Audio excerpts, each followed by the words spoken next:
Savez-vous que le président du Nigeria est un agent de la CIA toujours en activité? Savez-vous que le président du Nigeria, M. Tulumbu, c'est lui qui place les présidents au Nigeria depuis plus de 15 ans? Savez-vous que le Nigeria est un kisé de la CIA? La famille, regardez cette vidéo du président Badakani qui fait la géopolitique.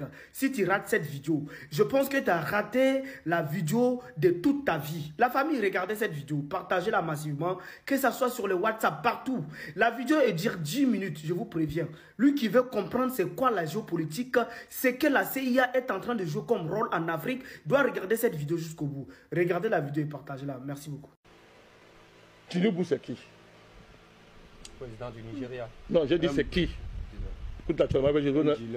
Il est encore un membre, un agent de la CIA en activité.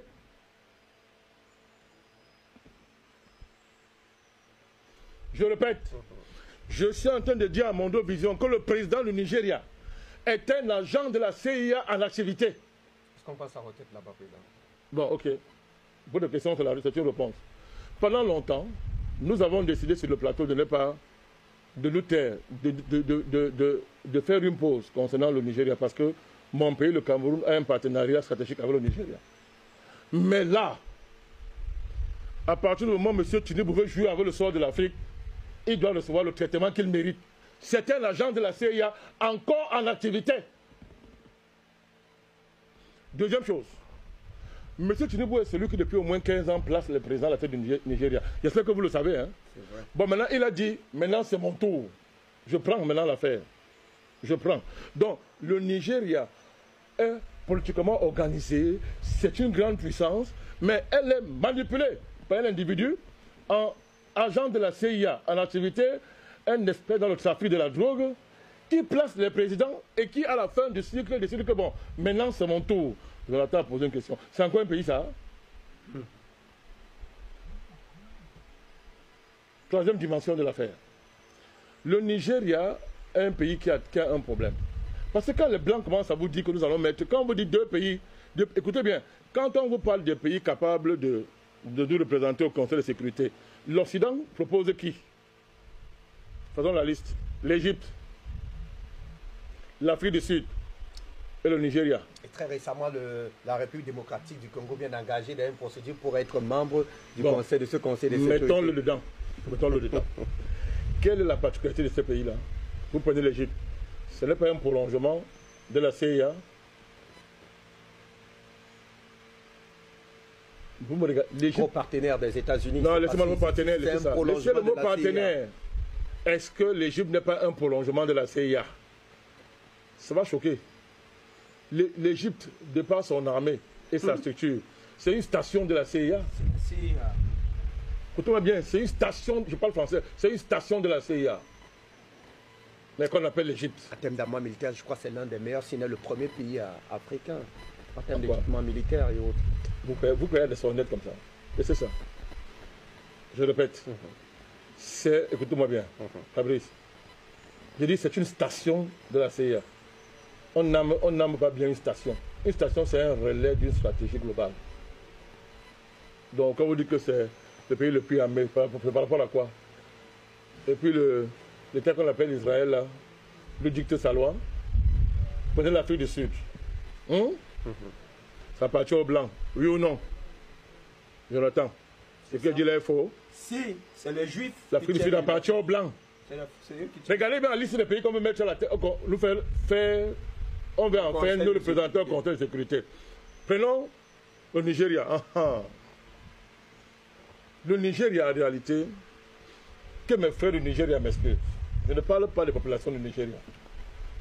Le Nigeria, de par son histoire et la structure de son économie, c'est un faux pays. C'est un faux pays. Vous savez comment la CIA fonctionne pour tenir un pays?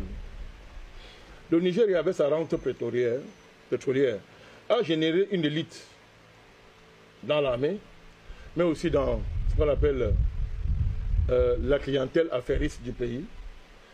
C'est une élite, Fabrice, totalement manipulée par la CIA. Chaque élite du Nigeria qui a opéré dans l'armée à un certain niveau et qui fait dans les affaires a un dossier à la CIA qui permet de le faire chanter. je répète, qui permet de le faire chanter. Écoutez-moi bien. Ça veut dire que vous avez là l'explication fondamentale qui nous permet de comprendre pourquoi on peut placer à la tête d'un pays un agent de la CIA encore en activité. Et les gens font semblant de ne pas savoir ça dans le pays. Et disent que non, il y a eu vote, il y a eu démocratie. Il a été élu. À partir de ce moment-là, il est très facile que M. Macron convoque M. Tinubu et lui dise que bon, ok, voici une quantité d'argent. C'est ce que nous a dit le général Tchani, oui ou non? Il a dit que quoi? Qu'il le met au défi de démentir. Oui. Il a dit, allez le voir. Il connaît le montant qu'on lui a proposé. Donc, vous voyez comment un chef d'État est un barbouze. D'un grand pays comme ça, est en réalité un barbouze. C'est-à-dire quelqu'un que un tintin, une racaille comme Macron à l'Élysée peut s'asseoir et le convoquer, dit que viens prendre l'argent. Voici, je te donne tel montant pour avoir la tête du Niger, pour avoir la tête des pays africains. Et Tinubu a envie de jouer le jeu. Appelez les hommes. C'est de cela qu'il s'agit. Donc, tout à l'heure, Jonathan et Hamza vous ont cité un ensemble de pays. Tanzanie, Kenya, Namibie. Et enfin, pour une fois, c'est sur la table. Le plus grand pays d'Afrique, le plus développé, le plus bien géré, Botswana. Botswana.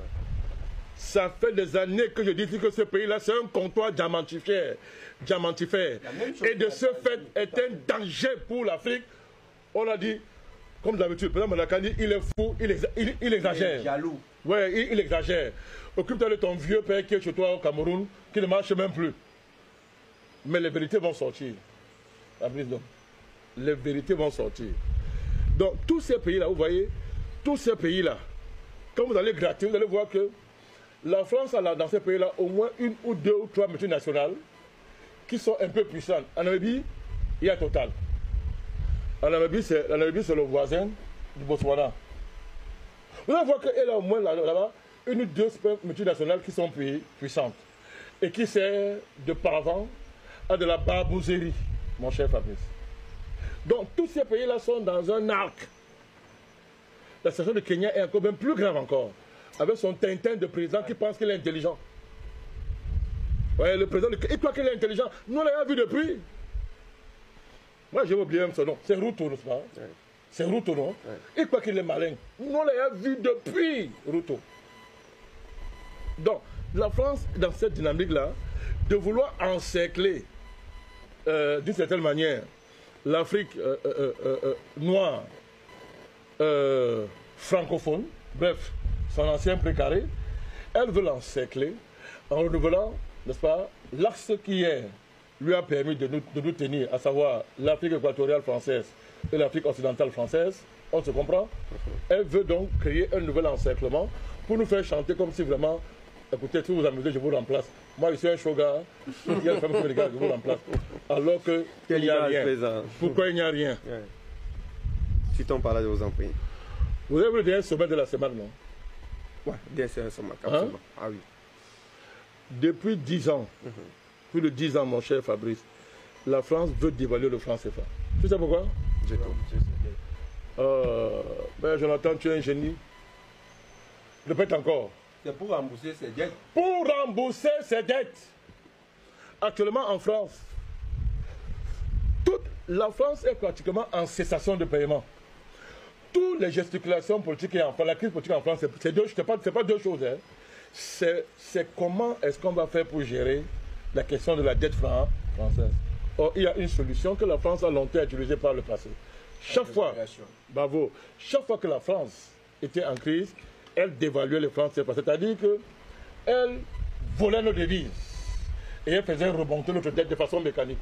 Rien que par un simple jeu de culture. De l'autre côté, elle rembourse ses dettes. C'est dette terminée. C'est-à-dire qu'elle transférait sur nous la crise. Comme vous avez vu, celui qu'on appelle l'ambassadeur de France à Yaoundé, nous on avait averti que quand il dort là, nous on avait lui. Quand il change son caleçon, on est là. Oui, monsieur Marchand, l'ambassadeur de France.